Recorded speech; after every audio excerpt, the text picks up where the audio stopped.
Hey guys, in this video we're going to go through 3 examples of proofs by contradiction which involve roots. And what do I mean by roots? I don't mean square roots or cube roots. What I mean is roots of equations. In this case we have 2 quadratic equations and 1 cubic. And just to give you a spoiler, in 2 of these exercises we're going to use parity in order to solve the meaning using the strategy that no number can be even and odd at the same time. So we're going to break it down into a few cases. And on the last one, which might be the third one or the second one, I'll tell you later, we're going to need to be a little bit more creative in order to solve it. Okay, so the 3 exercises that you see in front of you, these are the 3 exercises we're going to address today. Okay, so let's get to it. Now, the first exercise is the following. Prove by contradiction that the equation 3x squared minus 5x plus 1 equals 0 has no integer roots. This is a perfect scenario for us to use parity, because these integers, they can be classified as being either even or odd. And by using that strategy, we can, for example, prove that if this root actually exists and it's even, we get some nonsense, some contradiction. And if this root exists and it's odd, well, we still get some nonsense, some contradiction. So that's exactly what's going to happen over here. Also, it's important to remember that we've developed a strategy, a 5-step process when dealing with proofs by contradiction. If you haven't seen it, check the other videos in this list, in this channel. And also, do find the exercise list for proofs by contradiction in the description of this video. So going back to the exercise now. In our 5-step process, we know that the first thing that we should do is to write the proposition P. We write as P what we're trying to prove. In this case, the equation 3x squared minus 5x plus 1 equals 0 has no integer roots. And the second step is to write not P. And this is the symbol for not. As you know, you can also write not P as this, not P. Not P is the negation of P, which means in this case, there exists an integer root to the equation 3x squared minus 5x plus 1 equals 0. And we're going to assume that not P is correct, or that it is true. And like I mentioned before, we're going to break this down into 2 cases, analyzing through the lens of parity, meaning even and odd numbers. We're going to assume first that this root is an even root. So we can break it down into 2 cases. Case number 1, this root is even. And let me call this root alpha. So I'm going to place an alpha here. And I'm going to write alpha as 2k, meaning the root is even. And this k, by the way, is also an integer. Now, if alpha is a root, that means that when you substitute it back into the equation, you get a true statement, which means that by replacing x by alpha, or in this case by 2k, you should still get 0 on the left hand side. So 3 times 2k squared minus 5 times 2k plus 1 equal to 0.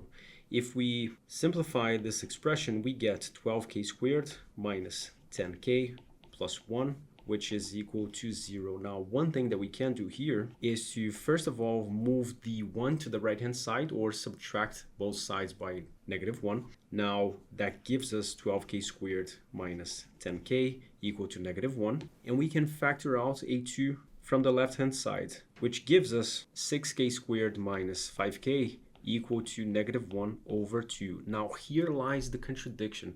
And why is that? On the left hand side, we have an integer squared, which by the way gives us an integer as well, multiplied by 6, still an integer, minus 5 times that integer, which is still an integer. So the whole left hand side is an integer, whereas the right hand side is not an integer. And given the left hand side is an integer and the right hand side is not an integer, this is a contradiction. Now, this is 1 out of 2 cases that we broke this exercise down to. We're going to analyze case number 2, which is what happens when alpha, which is the root, is an odd number. So on the second case, the root is odd. Once we replace x by 2k plus 1 into our equation, we get 3 times 4k squared plus 4k plus 1 minus 10k minus 5, this is a minus, plus 1 equal to 0. And simplifying this expression, or this equation, gives you 12k squared plus 2k minus 1 equal to 0. And again, you can move the -1 to the right hand side, which means adding 1 to both sides of this equation. And by factoring it out on the left hand side, we get 6k squared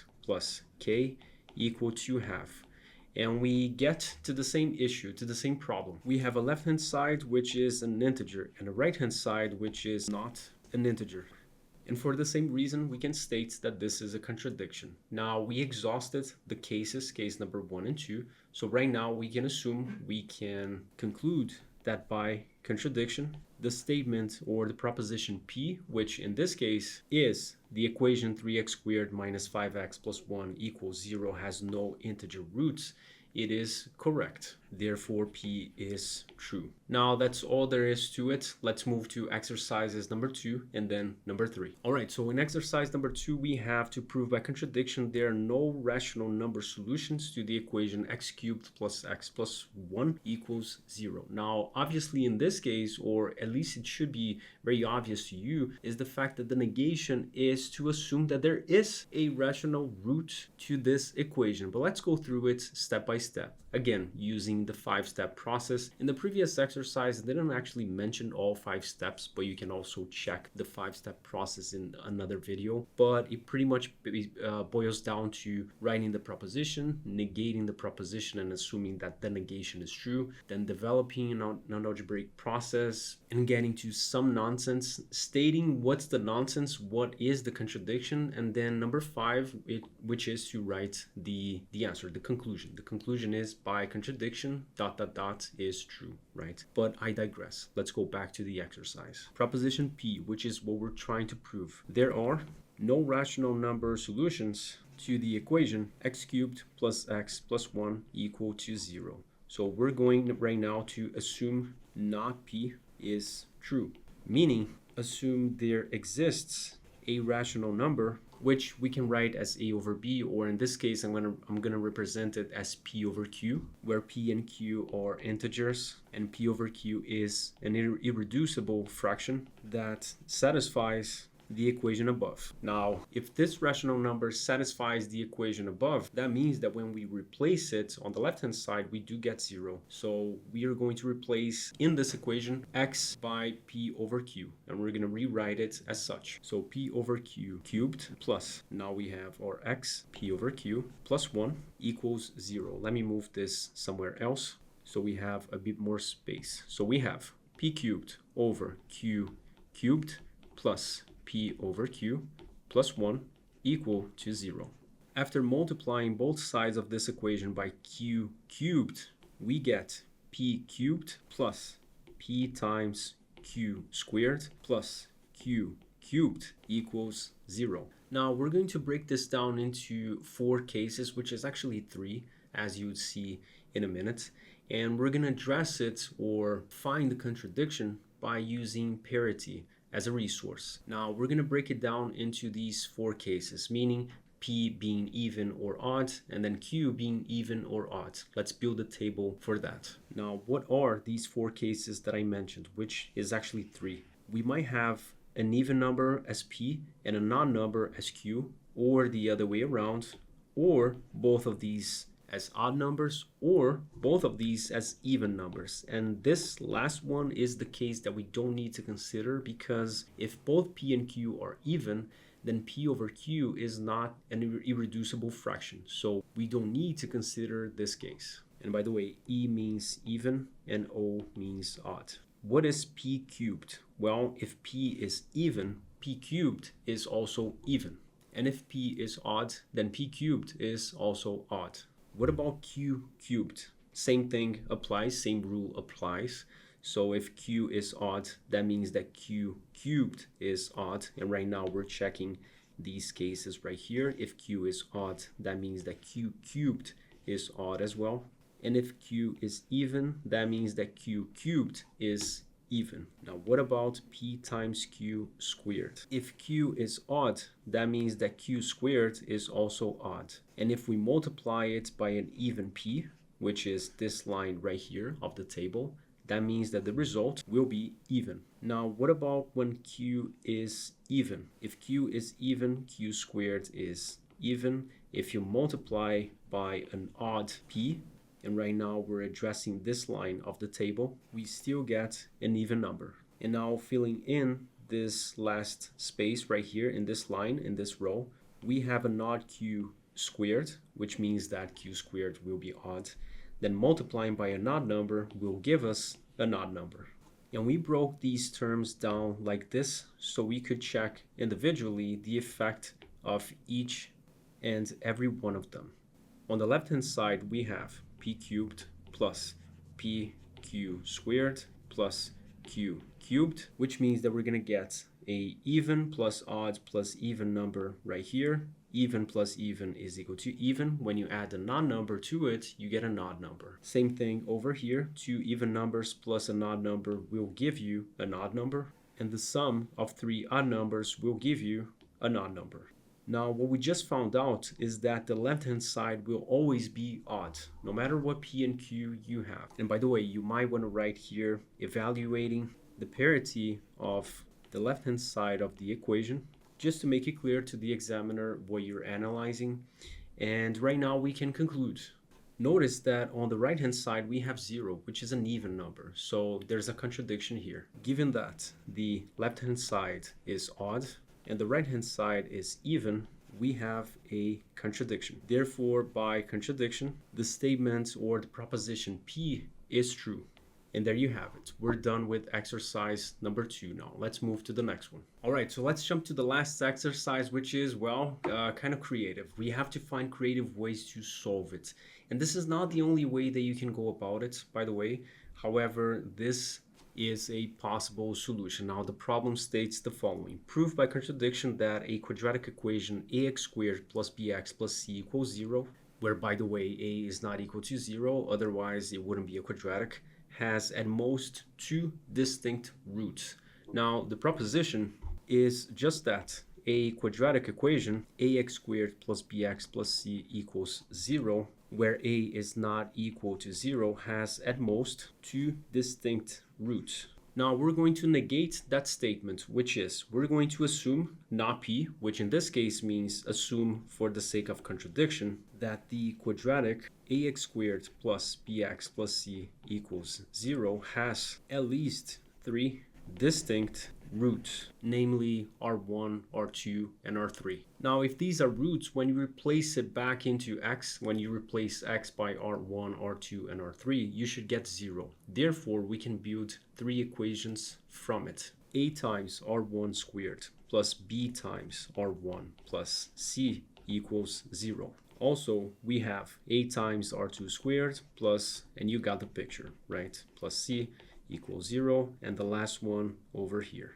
Now let these be equations 1, 2, and 3. What we're going to do is the following. We're going to subtract 2 from 1, which means that we'll get a times r1 squared minus a times r2 squared plus br1 minus br2. The c's cancel out. All of this equal to 0.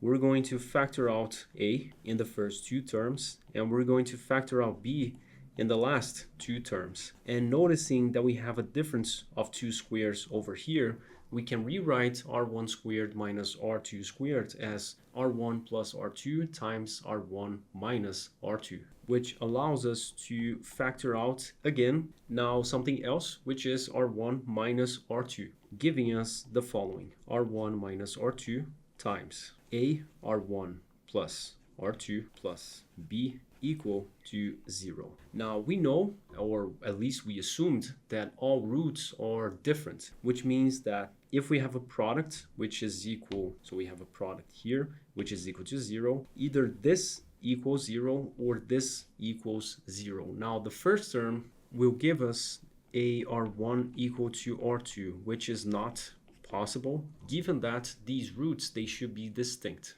So not possible, or so therefore the only option that we have is a times r1 plus r2 plus b equal to 0. Therefore r1 plus r2 equal to negative b over a. Now, as opposed to using equations 1 and 2, we're going to use equations 1 and 3, subtracting equation 3 from equation 1.